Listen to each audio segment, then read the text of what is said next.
저는 60대 초반의 여성이고 슬아에 아들 한 명이 있습니다. 남편은 공무원으로 평생을 성실하게 일한 사람이었는데 10여 년 전 암으로 먼저 세상을 떠났어요. 경제적으로 넉넉한 형편은 아니었어서 저는 남편 사후 옷 수선집을 운영하며 밤에는 봉제 공장 아르바이트까지 뛰면서 나름 억척스럽게 하나 있는 아들놈을 키워냈죠. 그런 아들이 장가를 가게 됐으니 그날은 결혼식 당일부터 감개무량하고 기분이 좋은 게 사실이었습니다. 엄마, 오늘 안 오시기로 약속하신 거예요. 이렇게 좋은 날 웃기도 바쁜데 뭐하러 울어. 너 나 축가 듣다가 안 울게 조심해라. 엄마도 참. 근데 여태 혜미가 식장에 도착을 안 하네요. 신부들은 원래 화장하고 머리도 하는데 시간이 오래 걸리는 법이다. 아직 시간도 넉넉한데 너무 재촉하지 마. 처음엔 며느리가 신부 화장이 더뎌져서 조금 늦나 생각을 했더랍니다. 그런데 예식 시간이 거의 다 와가는데도 며느리가 도착할 생각을 안 하는 거예요. 태성아, 너 혜미한테 전화해봤니? 전화했는데 전화가 안 돼요, 엄마. 뭐라고? 혜미가 전화를 안 받아? 뭔가 이상하다 싶었지만 설마 결혼식 당일날 무슨 일이 있으랴 싶어 일단 기다렸습니다. 그런데 예식 시간을 10분 넘겼을 때까지도 식장에 모습을 나타내지 않는 며느리였어요. 그때 비로소 뭔가 잘못됐나 싶은 강한 예감이 들기 시작하더군요. 아니, 식 시작할 시간 됐는데 신부가 안 보여? 아직 식장에 신부가 도착도 안 했다고 지금 수근거리던데? 오다가 뭐 사고라도 난 거 아니오? 저는 다급한 마음에 며느리가 신부 화장을 받기로 한 미용실을 수소문해서 전화를 걸어보았습니다. 오늘 신부 화장 받기로 한 나혜미 신부 시어머니인데요. 신부가 도착 시간이 한참 지나도 아직 오질 않아서 어떻게 된 건가 하고요. 네? 나혜미 신부요? 나혜미 씨, 어제 저희 샵으로 전화가 와서 오늘 신부 화장 예약 캔슬하셨는데요? 뭐라고요? 미용실 예약을 캔슬했다고요? 네, 저희 샵 측에서도 엄청 황당했어요. 하루 전에 전화 와서 신부 화장이랑 머리 손질 모두 캔슬한다고 하셔서요. 전화를 끊고 밀려오는 당혹감과 불길함을 겨우 누르고 있는데 아들이 헐레벌떡 저에게 달려와 소리치는 겁니다. 엄마, 큰일 났어요. 대체 무슨 일이야? 엄마, 혜미한테서 연락이 왔는데 오늘 결혼식장에 못 오겠대요. 뭐? 신부가 결혼식 당일날 식장에를 못 온다니 무슨 사고라도 난 거니? 그게 아니라 저랑 결혼할 마음이 없어졌대요. 아니, 하루아침에 변심을 했단 말이야? 그게 무슨 되도 않는 말이야. 지금 저도 너무 황당해서 다시 전화했는데 제 전화는 받지도 않아요. 지금 사부인 어디 계시니? 혼주 대기석에 앉아 계세요. 저는 당장 사부인을 찾아가 따져 물었습니다. 사부인, 혜미가 결혼식을 파토내겠다는데 이게 무슨 일인가요?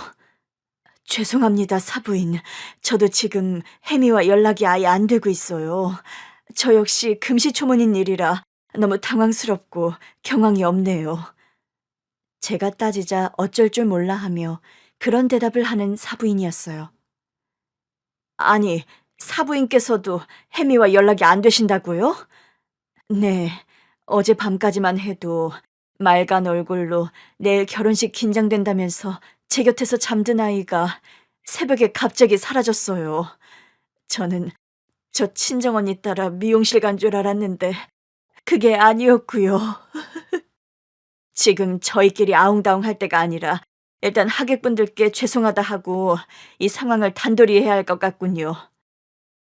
사부인과 상의 끝에 일단 신부가 타고 오던 차가 사고 나서 불가피하게 결혼식을 취소하게 생겼다고 양해를 구할 수밖에 없었습니다. 황당하게 짝이 없는 결혼식 파토 사건 후에 며느리는 아예 양가 가족들 모두에게 연락을 끊고 잠적해버렸습니다. 혜미가 연락이 아직도 안 된다는 말이냐? 저하고 결혼할 마음이 없어졌다. 나를 더 이상 사랑하지 않는다. 이 문자 남긴 후로는 더는 제 연락을 안 받아요. 너 혜미네 집에 찾아가 봤어? 몇 번이나 찾아가 봤지만 장모님 몸져 누워 계시고 장인어른이 제게 무릎 꿇고 사과하시는데 더는 거기 못 가겠어요. 결혼식 날 파토 내고 도망간 신부 두고 너 아직도 장모님 장인어른 소리가 나오니? 엄마, 저도 안 그래도 너무 속상하고 답답한데 왜 엄마까지 저한테 화를 내세요? 아, 미안하다. 혜민의 집 주소 줘봐. 나라도 한번 다시 찾아가 보게. 엄마가 찾아가신다 해도 뾰족한 게 나올 리 없어요. 가셔봤자 더 마음만 답답해지실 거예요. 저는 그래도 일단 사부인 댁을 찾아가 봤습니다. 제가 찾아가자 머리를 싸매고 누워있던 사부인이 나와 저를 맞더군요. 죄송합니다. 여기까지 오시게 해서요. 아닙니다. 상황이 이런데 제가 찾아뵈야지요. 혜미는 여태 감감무소식인가요? 지연이 통해서 무사히 잘 있다고 간간히 연락은 하는 모양인데 생사 확인 남기는 문자 말고는 집안 식구 연락을 아예 받질 않네요. 혜미 신변에 무슨 일이 생긴 건 아니고요. 다행히 그런 것 같지는 않습니다. 일주일에 한 번꼴로 살아있다는 문자는 지연이한테 남기니까요. 결혼식 전날까지 정말 아무 문제 없이 혜미가 있었단 말입니까? 저도 그걸 정말 모르겠어요. 결혼식 날 그리 도망갈 아이 같았음 뭔가 징조라도 있었을 텐데 그런 거 전혀 없이 다음날 예식 긴장된다고 제 옆에서 잠들었던 딸아이가 갑자기 결혼식 날 새벽에 사라졌으니까요.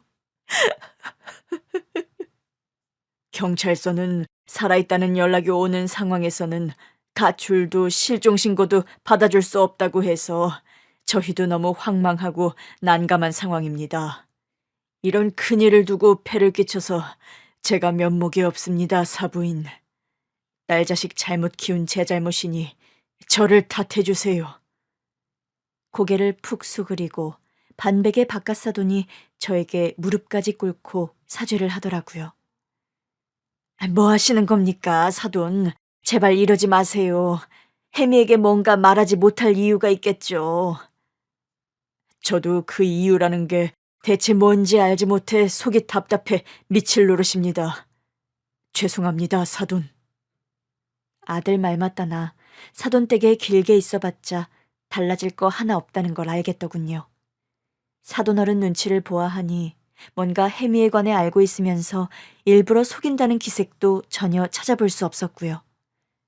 저는 속상한 마음을 안고 집으로 터벅터벅 돌아올 수밖에 없었어요. 그 후로 저희 아들은 증발해버린 예비 신부를 찾겠다고 한동안 전국 팔도를 유랑하듯 이잡듯 뒤지고 다녔습니다. 평소 혜미가 좋아하던 곳, 둘이서 여행을 갔던 곳, 가보고 싶어 했던 곳, 아주 작은 어떤 연줄이라도 혜미와 있는 곳.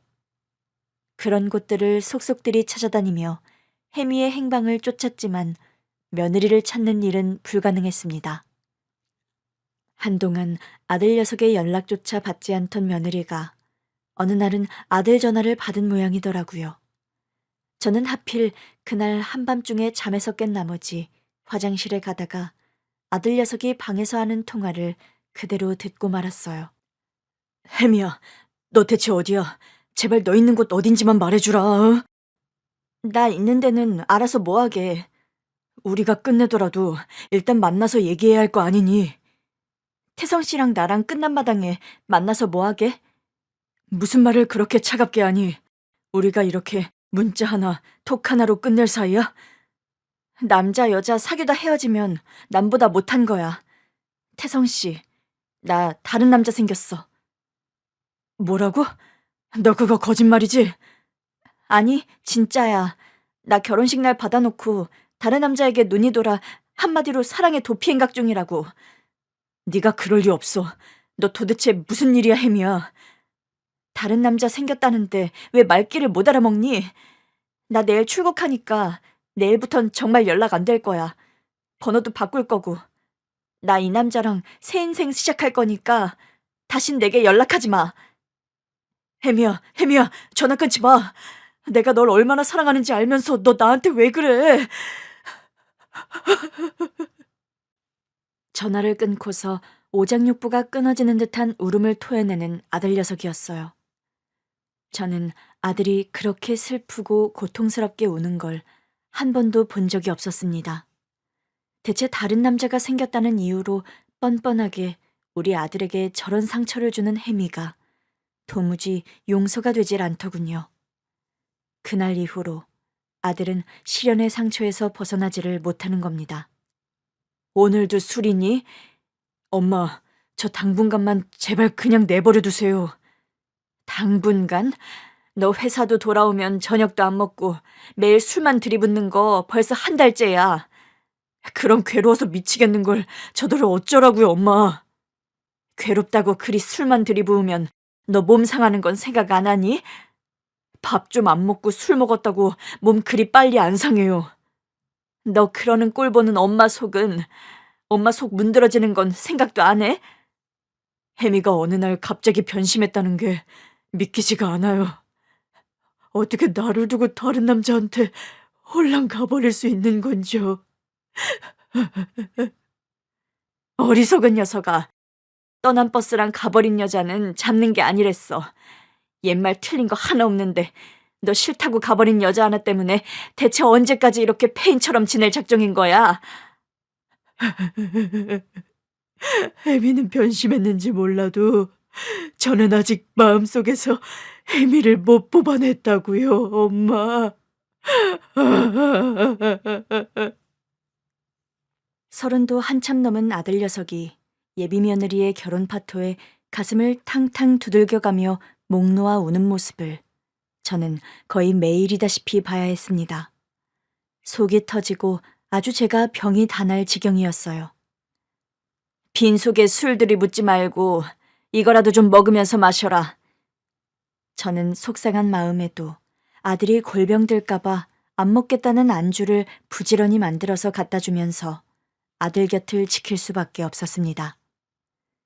그날도 퇴근한 아들은 샤워도 안 한 채 술만 들이붓다가 고주망태가 되어서 지방 침대에 쓰러져 잠들어 버리더군요. 그런 아들이 안쓰러워서 수건에 뜨거운 물을 적셔서 가져다 얼굴과 손발을 닦아주고 거실로 나오던 참이었어요. 늦은 시간이었는데 갑자기 초인종이 울리더라고요. 한밤중에 대체 누구지 싶은 마음에 나가봤는데 어머님, 잘 지내셨어요? 늦은 밤 기별도 없이 찾아온 불청객의 주인공은 바로 결혼식을 파토내고 도망가버린 예비 며느리 혜미였어요. 아니, 혜미, 네가 여기를 어떻게... 너 미국으로 출국했다던데? 어머니, 지금 혹시 아내 태성 씨 있나요? 잠들었죠? 술 먹고 지방에 뻗어 있다. 태성이는 왜? 이제 와서 뭐 설마 태성이 걱정이라도 한다는 거야, 뭐야? 저는 며느리를 보고 고운 말이 나오지 않더랍니다. 어머니, 그래도 혹시 모르니 잠시만 밖으로 나오시겠어요? 태성 씨 모르게 어머님께만 드릴 말씀이 있어서요. 그래, 좋다. 혜민이가 무슨 말 하나 드러나 보자. 저는 어이가 없고 화가 치밀어 오르는 마음을 겨우 누르며 며느리를 따라 나갔습니다. 아들 녀석이 심리가 불안정하고 감정이 좋지 못한 상황에서 집안에서 언성을 높이는 것보다 차라리 밖에서 며느리와 단판을 짓는 편이 아들에게도 좋을 거란 판단이 들어서였죠. 며느리와 함께 동네 근처의 24시간 무인 카페로 들어가서 얘기를 나누게 됐더랍니다. 그런데요, 무인 카페 안으로 들어가자마자 털썩 무릎을 꿇으며 제게 용서를 비는 며느리였어요. 어머니, 정말 죄송합니다. 너 지금 뭐하는 수작이야? 이제 와서 네가 이런다고 달라질 게 뭐 있니? 뭐라고 저를 욕하셔도 할 말 없어요. 그렇지만 어머님께서 저를 믿고 예뻐해 주신 기억이 있어서 제가 차마 어머님께는 진실을 말씀드려야 할 것 같아서 오늘 큰맘 먹고 찾아온 겁니다. 진실이라니. 대체 내가 모르는 진실이 뭔데? 일단 제가 드리는 말씀 절대로 형석 씨에게는 전하지 않는다는 약속부터 해주세요. 알았다. 그리 할 테니 말을 해봐. 저 사실은 결혼식 날 전까지 고민을 무척 많이 했어요. 그런데 아무리 생각해도 암 환자의 몸으로 결혼을 한다는 건 모두에게 피해를 끼치는 일이란 결론을 내렸습니다. 뭐? 암이라니. 네가 암에 걸렸다는 소리를 지금 하는 거야? 네, 어머니. 결혼식 앞두고 한 2주 전인가? 갑자기 배가 아프고 소화가 안 돼서 병원을 갔었어요. 그런데 저는 큰일 앞두고 긴장해서 신경성 위염이 도졌나 싶었는데 그게 아니라 대장암 2기 판정이 나왔고요. 뭐라고? 그게 정말이야? 세상에, 어떻게 이런... 의사 말이 제가 나이가 젊고 위치가 안 좋다 보니까 예후를 좋게 말 못하겠다고 하더라고요. 이런 몸 상태면 출산도 불가능하고 생존 가능성도 낙관 못한다고요. 마른 하늘에 날벼락도 정도 것이어야지. 대체 왜 이런 변고가... 혜민 네 부모님들은 아시니? 너 아픈 거? 아직 부모님께도 말씀 못 드렸어요. 이런 큰일을 부모님께 말씀도 안 드리면 어쩌자는 거야? 결혼식 전날까지도 전 태성 씨와 결혼해야 마느냐 가지고 고민이 많았어요. 결혼식 며칠 전까지도 다른 병원 돌아다니며 혹시나 오진이 아닐까 재검받느라 정신없었고요. 다른 병원서는 뭐라고 그러던. 다 소견은 같았어요. 결혼식 전날까지 고민하다가 이런 몸으로 식장 들어서는 건 아닌 것 같아서 제가 따로 파토냈어요, 어머님. 그런 말을 털어놓더니 오열하는 며느리였습니다. 저는 너무 충격을 먹고 놀라서 한동안 아무 말도 하지 못할 정도였어요. 그러나 곧 모두에게 욕을 먹으면서까지 그런 결정을 내릴 수밖에 없었던 며느리의 심정이 어땠을까 생각하니 또 마음이 너무 아팠습니다. 혜미, 너 그래서 불어 결혼식 당일날 파토를 냈다는 거야? 네, 어머님. 조금만 시간 여유가 있었더라면 그런 식으로 여러 사람 고생은 안 시켰을 텐데. 죄송해요. 아니다. 네 말 듣고 보니 나라도 참 답이 안 나오는 상황이었을 것 같다. 그래도 그렇지. 당사자인 태성이에겐 말을 했어야지. 태성 씨는 마음이 약하고 착해서 제가 아픈 거 알면 더 결혼하려 들 사람이라는 거 알았으니까요. 저 하나 아프고 말지 태성 씨까지 불행하게 만드는 일 하고 싶지 않았어요, 어머니. 저는 며느리의 그 말을 듣고 저 역시 오열하고 말았습니다. 혜미야, 부부란 일심동체란 말이 왜 나오겠니? 아플 때나 건강할 때나 슬플 때나 기쁠 때나 함께하란 결혼 서약이 왜 있는 거겠어? 어머니, 저는 결혼식 전에 암인 걸 알았잖아요. 암 투병하려면 현실적으로 돈도 많이 들고 출산도 힘들 텐데 태성 씨에게 짐만 되는 아내가 되는 건 죽기보다 싫었어요. 혜미야, 그래도 태성이가 알면... 그래서 어머님께만 말씀드리고 태성 씨에겐 비밀로 해달라고 제가 신신당부 드리는 거예요. 뭐라고? 네가 암에 걸렸단 사실을 태성이에게 말하지 말란 거야? 네, 어머니, 제발 부탁드려요. 저 태성 씨 마음 정리하게 하려고 일부러 다른 남자 생겼다고 거짓말까지 했고 그 말 태성 씨는 믿고 있어요.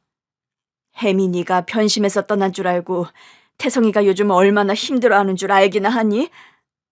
저도 태성 씨 생각하면 너무 마음 아파요, 어머니. 그렇지만 100번 생각해도 제가 떠나주는 게 태성 씨 미래를 위해서 좋은 길이에요. 그게 옳아요. 제가 아무리 설득해도 혜미의 뜻은 완강했습니다.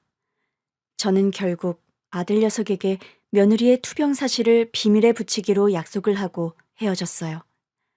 집에 돌아와 보니 잠에서 깬 아들이 저를 기다리고 있더군요. 엄마, 이 시간에 어딜 나갔다 오세요? 어, 어, 잠이 좀 안 와서 동네 한 바퀴 돌고 오는 길이야. 위험하게 이런 시간엔 산책하지 마세요. 알았다, 태송아. 네, 엄마. 아니다. 너도 내일부터는 술 좀 줄이라고, 이 녀석아. 알겠어요, 엄마. 걱정시켜드려서 죄송해요. 저는 고민하다 결국 그날 혜미를 만나고 온 말을 아들에게 하지 못했습니다. 며느리와 약속을 하고 헤어지긴 했지만 혜미가 변심하고 떠나버렸다고 생각하며 영 마음을 잡지 못하고 힘들어하는 아들을 곁에서 지켜보며 저 역시 마음이 편치 않더군요. 정신 차리겠다더니 또 술이니? 오늘까지만 마실게요. 너 그 말한 거 벌써 몇 번째인 줄 알아? 술 마시면 그래도 마음 갑갑하고 괴로운 게 좀 누그러져요. 그래서 그래요. 저 요즘 진짜 죽기 살기로 맨정신으로 버티고 회사 나가고 그런다고요. 괴롭다는 듯 말하면서 그날도 어김없이 소주잔을 기울이는 아들이었습니다. 너 혜미가 변심한 거 아니면 정신 차릴래? 그게 무슨 말씀이세요? 태성아, 실은 전 말을 하려다가 또 막상 한참 고민이 되더군요. 사실을 말하자니 혜미와 한 약속이 마음에 걸리는 게 사실이었습니다. 무슨 말을 하려다 마세요. 넌 혜미 말고는 다른 여자 눈에 안 들어올 것 같니? 그럴 여자 같으니까 제가 결혼도 결심했던 거죠. 엄마 아시잖아요. 저 혜미 이전에 다른 여자들 만나봤지만 결혼까지 결심한 여자 없었던 거요. 원래 제가 비혼주의이기도 했고요. 너 싫다고 가버린 혜미가 여태 그리 좋아? 머리론 날 배신하고 떠난 여자다 정리가 되는데 마음으론 아직도요. 바보 같죠, 제가? 그런 말을 하면서 소주를 삼키는 아들의 눈가가 또 시큰하게 붉어져 있더라고요. 아무래도 안 되겠다. 혜미 변심하고 떠난 거 아니야. 실은 몸이 많이 안 좋아서 너에게 거짓말하고 결혼식 파토낸 거다. 그게 무슨 말씀이세요? 혜미가 아프단 말씀이세요? 그래, 나도 며칠 전에야 알았어. 한밤중에 혜미가 날 찾아왔더라. 그런데 왜 전 몰랐죠? 그날 넌 술에 취해 잠들어 있었고 혜미가 너에겐 절대 비밀로 해달라고 하도 부탁하며 밖에서 만났으니까. 엄마, 혜미가 대체 어디가 아프단 거예요? 심각해요? 일단 놀라지 말고 잘 들어. 혜미 암이란다. 대장암 2기. 뭐라고요? 암이요? 그래. 결혼식 얼마 전에야 알았고 그래서 고민하다 결혼식장에 안 나타난 거고. 아니, 그런 일이 있으면서 걔는 왜 내게 이런 방구 말을 안 했대요?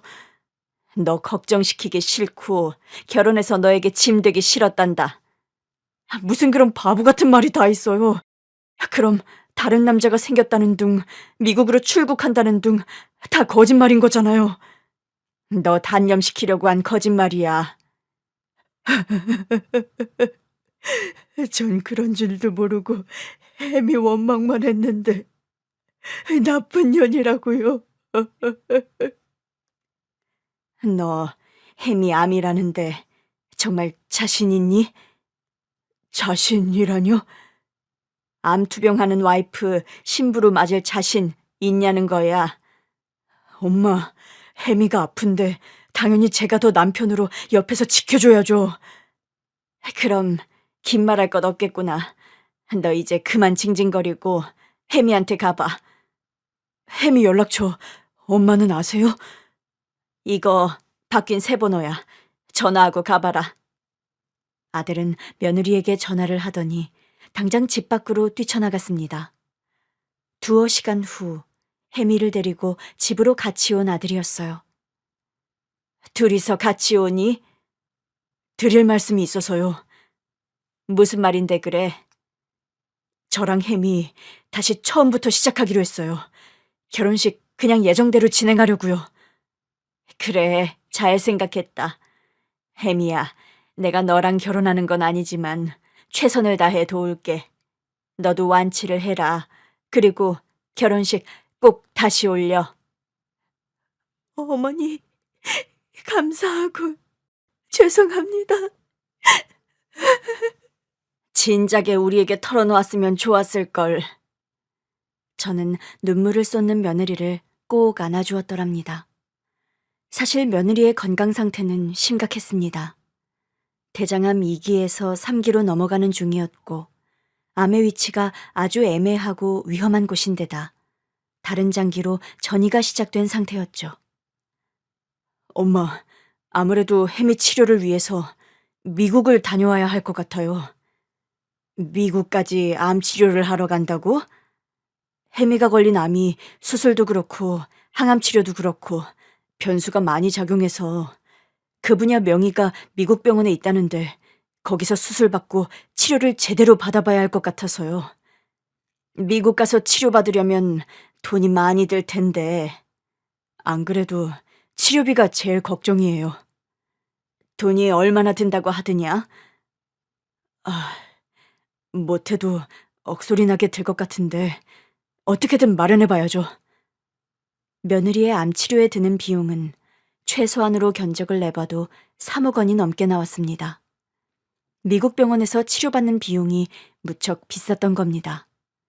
그런데 그 병원이 암치료로 유명하고 또 그 명이라는 의사가 젊은 암 환자들을 잘 살려내기로 유명한 사람이라고 하더라고요.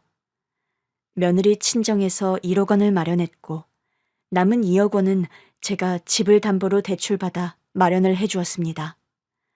남편 살아생전 저와 남편이 평생에 걸쳐 모은 유일한 재산이 달랑 집 한 채라 그런 큰 돈을 마련할 방법이 그 방법밖에는 없더군요. 어머니, 저를 위해서 이렇게 큰 돈을... 너무 송구해서 뭐라 말씀드려야 할지 모르겠어요. 네 목숨 살리는데 필요한 돈인데 너도 그런 소리 마라. 어머님, 아버님이 평생 얼마나 힘들게 마련한 집인지 제가 태석 씨에게 다 들어 알고 있어요.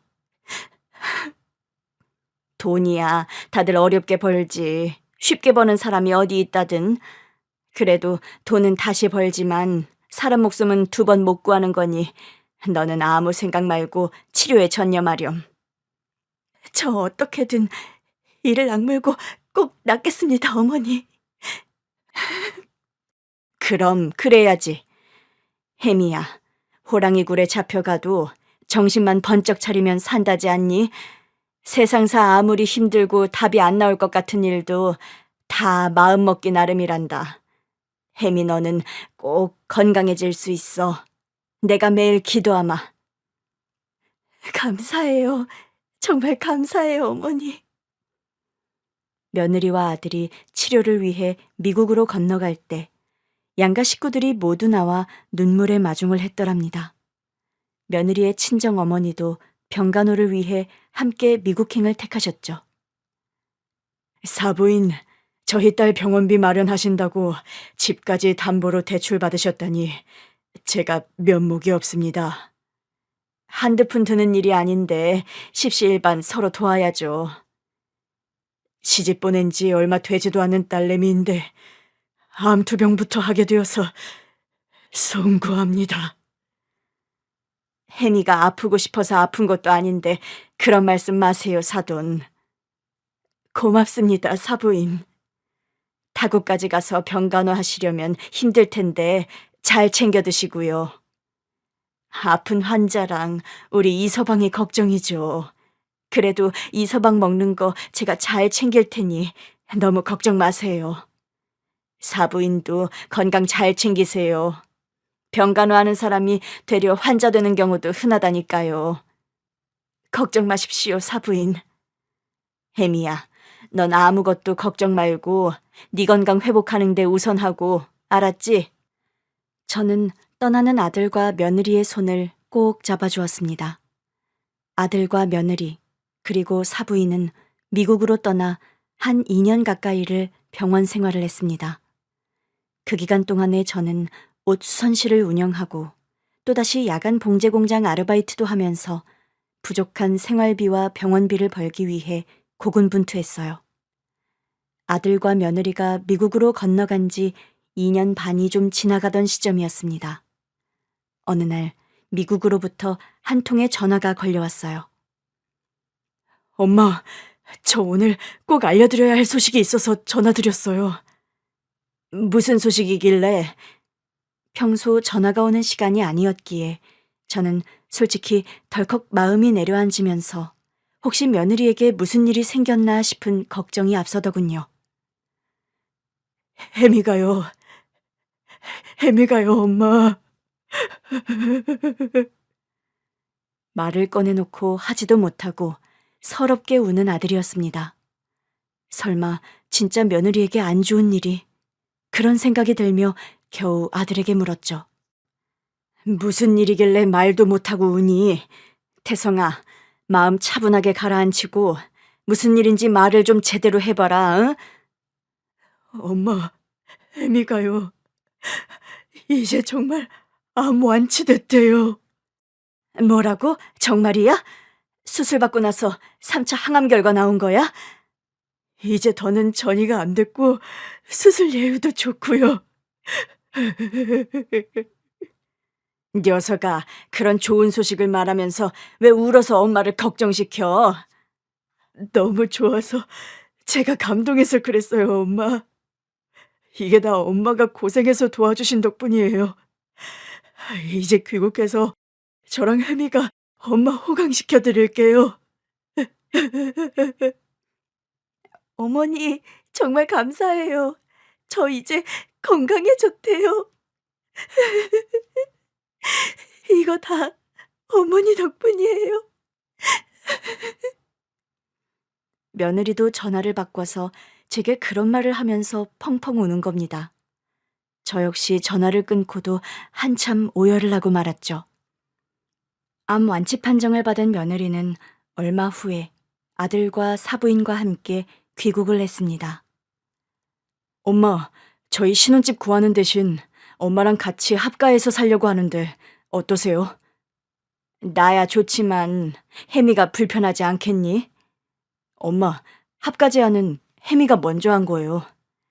어머니, 저 이제 건강해졌으니까 어머니 모시고 살면서 효도하고 갚아드리려고요. 아이고, 네 말이 벌써 효도다. 그리고 암 환자는 완치해도 방심하면 안 된다. 같이 살면서 혜미 너 먹을 거나 식단 내가 신경 써줄 수 있으면 더 좋은 일일 것 같긴 하구나. 어머니, 그런 말씀 마세요. 식사는 제가 차려야죠. 아니야, 너 몸 회복된 지 얼마나 됐다고. 나았다고 마음 놓지 말고 평생을 건강관리 신경 써야 돼. 그렇게 저는 아들, 며느리와 합가를 해서 같이 살게 됐습니다. 아들은 긴 휴직 끝에 다시 무사히 회사에 복직을 해서 다니게 됐고, 의상 디자인을 전공한 며느리는 이참에 자기 가게를 오픈하겠다고 나서더군요. 어머니, 저 이번에 제 이름 걸고 옷가게 내보려는데 어머니도 같이 해주시겠어요? 네가 사업 시작하는데 내가 할 일이 딱히 있겠니? 어머니께서 수선 전문이시니까 그걸 제 가게에서 같이 해주시면 좋을 것 같아서요. 며느리는 20대 초반에 미국 유학까지 다녀온 실력 있는 의상 디자이너입니다. 저는 며느리만큼 제대로 대학까지 나와서 전공을 한 것은 아니지만 그래도 옷수선 일을 하다 보니 처음부터 며느리와 잘 통하는 게 있었죠. 처음 제가 일하는 수선실에 인사를 온 며느리는 어머니, 수선실 딱 보니까 어머님 내공이 그대로 팍팍 느껴지네요. 너무 멋있으세요. 그런 말을 하면서 엄지를 치켜들어 주던 며느리였죠. 어찌 보면 혜미는 명문대학 출신의 미국 유학까지 다녀온 디자이너인데 동네 옷 수선집을 하는 저에게 그런 말을 해주는 게 겸손하게 예쁘게 느껴지는 게 사실이었습니다. 어머니, 저 이 스커트 단이 애매한데 뭐 대신 달 게 있을까요? 거기 딱 과하지 않게 덧댈 프릴이 있는데 이거 어떠니? 어머, 원단 재질이며 색감이 너무 찰떡으로 맞아떨어지는데요? 이거 프릴 달아서 리폼해 주실 수 있어요? 이런 정도는 너도 하지 않니? 뭔가 어머님 바느질 솜씨랑 재단 솜씨가 맛이 달라서요. 전 옷 디자인은 잘하는데 이런 리폼은 잘 못하기도 하고요. 아들과 연애 시절에도 제 옷수선집의 단골 손님이 햄이었습니다. 서로 비슷한 일을 하다 보니까 성정이나 취향 등도 남달리 잘 통하는 데가 있었죠. 어머니, 대체 저런 옷을 왜 백화점씩이나 가서 비싼 돈을 주고 사는 걸까요? 너도 그런 생각했구나. 나도 진짜 멋지고 예쁘게 뽑아낸 옷 아니면 저런 건 참 돈이 아깝더구나. 어머님이랑 저는 보는 눈이 비슷해서 대화하면 잘 통하는 것 같아요. 그러게 말이야. 시쳇말로 코드가 맞는 거지? 맞아요, 어머니. 저랑 어머니는 코드가 딱 맞아요. 건강을 회복한 며느리는 원래 다니던 의류회사에 복직하는 대신 본인만의 브랜드를 만들어서 온라인과 오프라인 매장에서 옷을 만들어 팔기 시작했어요. 네 며느리 암 완치하고 옷가게 한다고? 응, 미국까지 가서 고생하며 수술받고 치료받았는데 결과가 좋아서 너무 다행이지 뭐야. 딸도 아니고 며느리 병 고친다고 집 담보대출까지 받아서 치료받게 하는 너 같은 사람도 흔치는 않을 거다 얘. 며느리도 자식이나 매한가지잖니. 아들내미 배우잔데. 너처럼 생각하는 시어머니들이 그리 많지 않으니 하는 소리지. 며느리가 옷가게 하면 너랑 동종업계 아니니? 아유, 무슨 소리야. 우리 며느리는 명문대 나오고 해외 유학까지 다녀온 전문가고 나야 그저 조그맣게 동네에서 옷수선 가게 하던 사람인걸. 네가 집안 형편만 좋았으면 대학 가고도 남았지. 경자 네가 모자라서 대학 못 간 거 아니잖니? 너 학교 다닐 때 그림도 잘 그리고 공부도 잘하고 너 양장점 내도 될 정도로 솜씨 좋은 거 다 아는데 뭐. 아니야, 양장점은 무슨. 그 시어머니의 그 며느리라고 너 닮아서 손재주 좋은 며느리가 들어왔구나.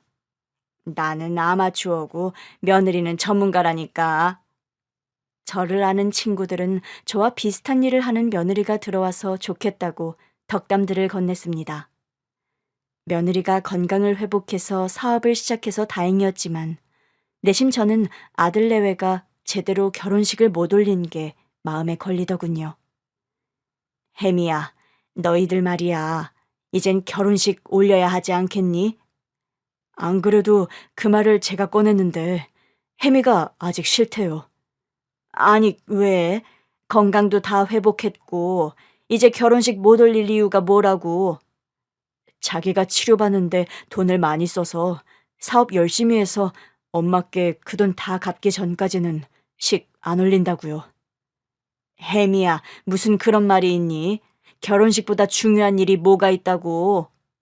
어머니, 그래도 어머니께서 집 담보로 대출 받으신 거 그건 제가 다 해결하고 뭘 해도 하고 싶어서 그래요. 아무리 식부터 올리라고 해도 고집을 부리는 며느리였죠. 어머님, 조금만 기다려주세요. 저 열심히 해서 어머님 빚 2배로 갚아드린 다음 그때 멋지게 결혼식 올리려고요. 며느리는 밤잠을 줄여가면서 새로 시작한 사업에 열심이었습니다. 혜미야, 너 요즘 몸을 너무 혹사시키는 거 아니니? 괜찮아요. 저 안 그래도 그간 병원에서만 지내느라 너무 일이 하고 싶어서 혼났는걸요? 그래도 건강 돌보면서 해야지. 겨우 몸이 회복됐는데 그러다 또 건강 상할까 걱정이구나. 어머님께서 해주시는 건강한 집밥 먹어서 저 괜찮아요. 밥은 밥이고 사람이 쉬지 않으면 몸은 축나게 되어 있는 거야. 적당히 잠도 자가면서 일하렴. 어떻게 찾은 건강인데? 네, 어머니. 어머님 말씀 명심할게요. 며느리는 타고난 성격이 뭔가 일을 하면 끝장을 보고 부지런히 파는 성격이더라고요. 그런 성격까지도 저를 많이 닮은 며느리였죠. 혜미야, 아침밥은 내가 차린다니까. 잠도 모자른 애가 왜 새벽부터 일어나서 부엌에서 설치니? 점심도 도시락 싸주시고 저녁까지 차리시는데 아침이라도 제가 간단하게 준비하려고요. 아서라, 바깥 일만 해도 얼마나 힘이 든데. 어머님은 뭐 노시는 분인가요? 들어가세요. 아침은 제가 할게요. 참 고집도. 살림도 그냥 하는 사람이 하는 게 빠르다. 요즘 젊은 며느리들 살림 익숙하지 못한 게 인지상정인걸. 그리고 난 내게 아침밥 얻어먹을 생각 없어. 왜요? 며느리랑 한 집서 사시는데 한 끼 정도는 며느리 밥 드셔야죠. 혜미야, 말했잖니. 너는 우리 태성이랑 결혼한 순간 이제부터 내 딸이라고. 딸한테 아침밥 만들라 시키는 엄마 봤어? 어휴, 아침부터 또 서로 일한다고 실랑이에요? 어머니, 그럼 이참에 태성 씨에게 아침 당번 시킬까요? 그래, 차라리 그게 낫겠구나. 며느리는 바쁘게 사업을 이어가면서도 본인 잠도 부족하면서 꼭 아침에 일찍 일어나 식사를 차리곤 했습니다. 며느리나 저나 아들이나 모두 바쁘지만 행복한 일상을 이어가던 어느 날이었죠. 어머니, 저 진짜 생각지도 못한 일이 일어났어요. 갑자기 예정에 없던 이른 퇴근을 한 며느리가 넋이 나간 얼굴로 들어오며 그런 말을 하는 겁니다. 저는 또 며느리가 하는 사업에 무슨 문제가 생겼나 싶어서 덜컥 겁이 나더군요. 무슨 일인데 그래? 퇴근까지 일찍 한 거 보면 회사에 무슨 일이라도 생겼니? 아니요. 회사 일은 요즘 아주 잘 굴러가요. 문제는 그게 아니라요. 대체 무슨 일인데 그래? 어머니, 저 임신한 것 같아요. 뭐라고? 병원에서 너 임신은 힘들 거라고 하지 않았니? 그런데 제가 임신을 해서 저도 지금 당최 믿기지가 않아서요. 병원은 가봤어? 확실한 거니? 실은 아침에 테스트기에 보고 두 줄이 나왔는데 태성 씨에게도 말은 안 했어요. 혹시나 아니면 실망할까 봐서요. 그런데 진짜든? 네.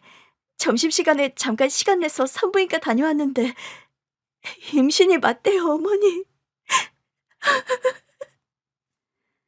감격해서 오열을 터뜨리는 며느리였습니다.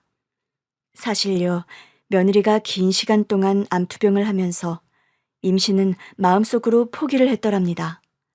병원에서 의사도 불임 가능성을 두고 치료를 시작했었고, 임신은커녕 며느리가 건강하게 살아만 나게 해달라고 기도를 하던 형편이라 암 완치에 이어서 임신까지 했다는 소식은 기적에 가까운 상황이었던 겁니다.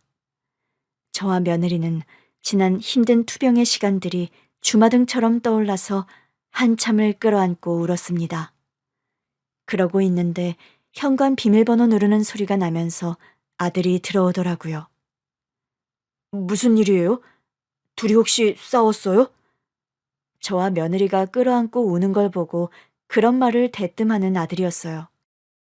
태성아, 네가 아빠가 된다는구나. 뭐라고요? 내가 아빠가 된다니. 설마 당신... 여보, 나 임신했대요. 임신 8주 차래. 아들도 눈물을 왈칵 흘리며 버선발로 달려오더라고요. 정말이야, 여보? 세상에 어떻게 이런 기적이 다 있냐? 나도 한참을 못 믿겠어서 넋이 나가 있었어요. 그날 저녁, 저와 며느리, 아들, 온 식구가 삼겹살 파티를 벌였답니다. 며느리는 무탈하게 임신기간을 거치고 건강한 사내 아이를 순산했어요. 엄마, 우리 아들이요. 돌아가신 아빠 붕어빵이에요. 그러게, 어찌 된 게 우리 첫손주가 친할아버지를 똑 닮았구나. 신기하게도 먼저 세상을 떠난 저희 남편을 판에 박은 듯 닮은 손주 녀석이었습니다. 그 사람이 살아있다면 얼마나 기뻐했을까. 그런 생각이 들어 저 역시 마음이 애잔해지더군요. 사부인, 그간 정말 고생 많으셨어요. 우리 딸이 이렇게 건강을 회복해서 아들까지 낳는 날이 오다니 정말이지 꿈만 같습니다. 감사합니다, 사부인. 아니에요. 아이들이 제일 고생이 많았죠, 뭐. 저와 사부인은 돌아가며 며느리 산후조리와 신생아 육아를 돌봤습니다. 산후조리를 끝내고 다시 사업일에 열심히 매진하는 며느리였어요. 며느리가 시작한 의상실은 온라인과 오프라인 매장을 같이 운영했는데 입소문을 타고 옷이 세련되고 가격은 또 합리적이라는 호평을 받으며 매출이 나날이 늘기 시작했습니다. 덩달아 며느리 가게 옆에서 수선집을 운영하는 저의 매출도 같이 늘어나더라고요. 어머님, 오늘 바지 10벌이랑 재킷 20벌 수선 가능하세요? 얼마든지 콜이다. 어머님, 그럼 예쁘게 부탁드릴게요. 며느리 옷가게에서 들어오는 주문도 많았고 또 제 옷 수선과 리폼 솜씨가 좋다는 소문이 나면서 멀리서도 찾아오는 손님들이 제법 생길 정도였습니다.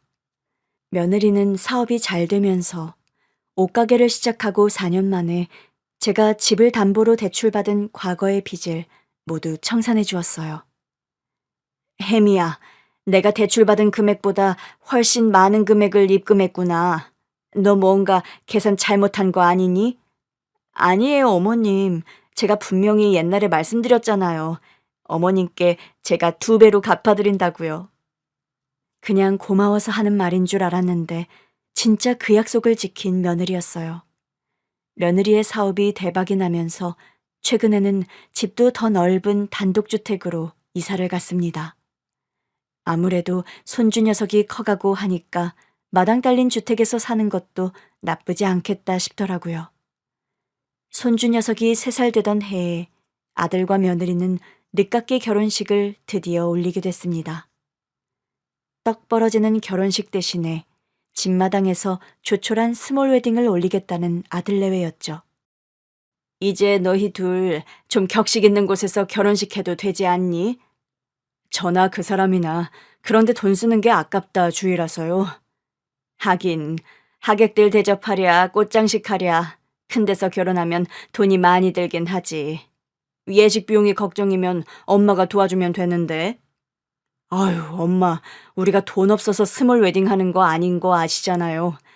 거창하게 예식에 쓸 돈이면 다른 데 쓰자 주의라 그런 거죠. 저희 아들이나 며느리나 허례허식에 관심이 일절 없는 아이들이랍니다. 새로 이사간 단독주택 마당에서 양가 직계 가족들과 최측근들 몇 명만 모여서 그야말로 스몰 웨딩을 올리게 되었습니다.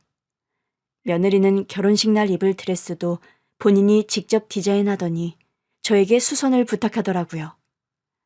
어머니, 저희 디자인실에서 일단 드레스 초안이 나왔는데 뭔가 1%가 부족하네요. 그래? 그럼 결혼식 전에 얼른 손을 좀 봐야지. 안 그래?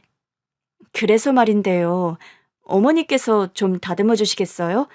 코사지랑 레이스가 좀 아쉬운데 어머니께서 조금만 리폼해 주시면 예뻐질 것 같아서요.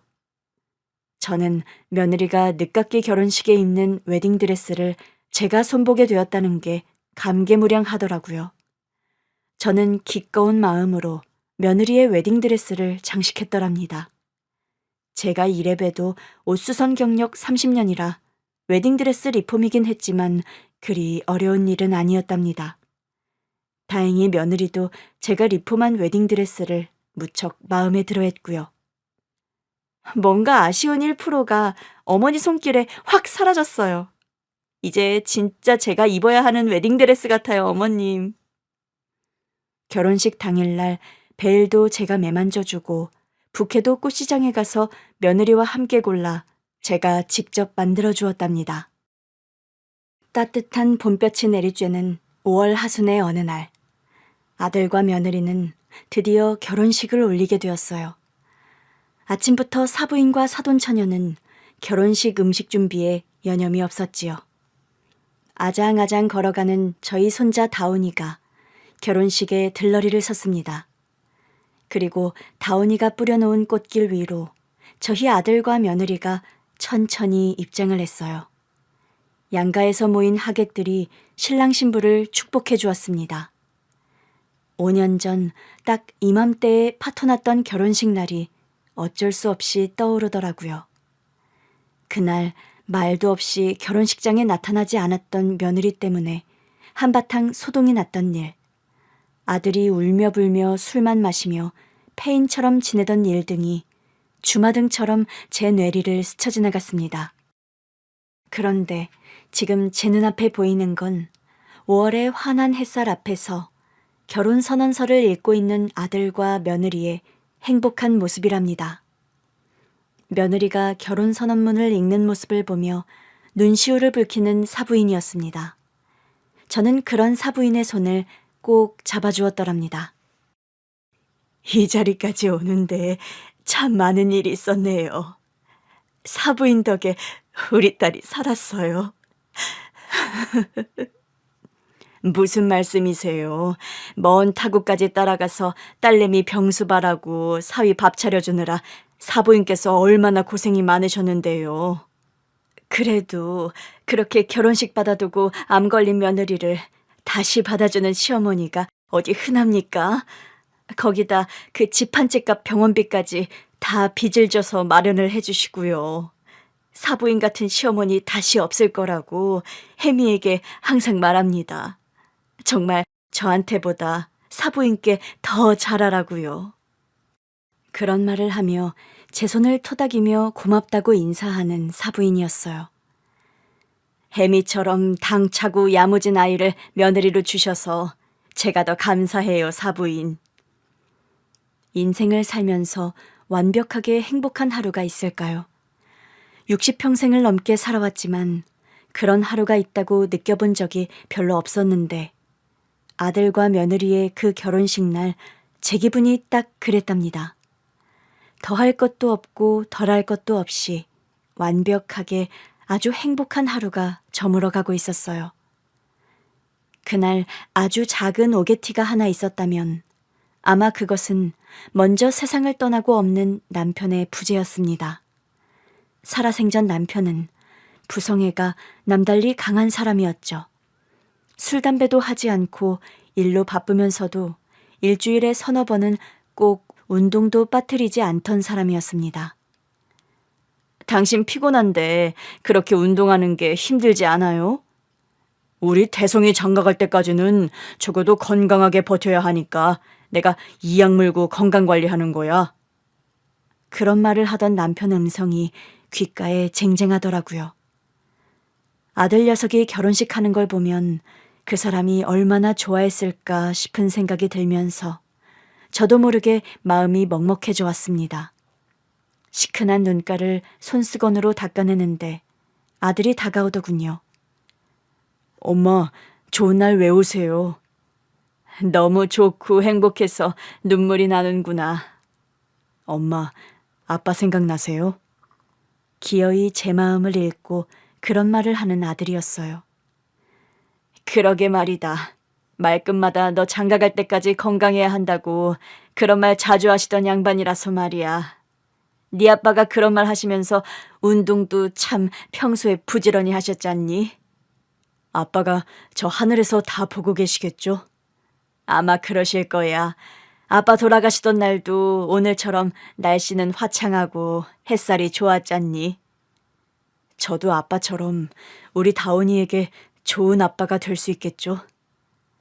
아장거리며 마당을 걸어다니는 손주 녀석을 보며 아들이 그런 말을 하더라고요. 부전자전이라는 말이 괜히 있겠니? 아들은 크면서 그 아버지를 그대로 닮아간단다. 너는 네 아버지를 닮아 다운이에게 더없이 좋은 아빠가 될 거야. 엄마, 저도 오늘따라 아버지 생각이 많이 나네요. 그런 말을 하면서 저를 꼭 끌어안아주는 아들 녀석이었습니다. 여기까지 오느라 태성이 너도 고생 많았다. 대견해 우리 아들. 엄마 도움 아니었음 모든 게 다 불가능했어요. 엄마는 저의 하늘이자 구세주세요. 해질녘 노을이 찬찬히 깔릴 때쯤 아들의 결혼식이 끝났습니다.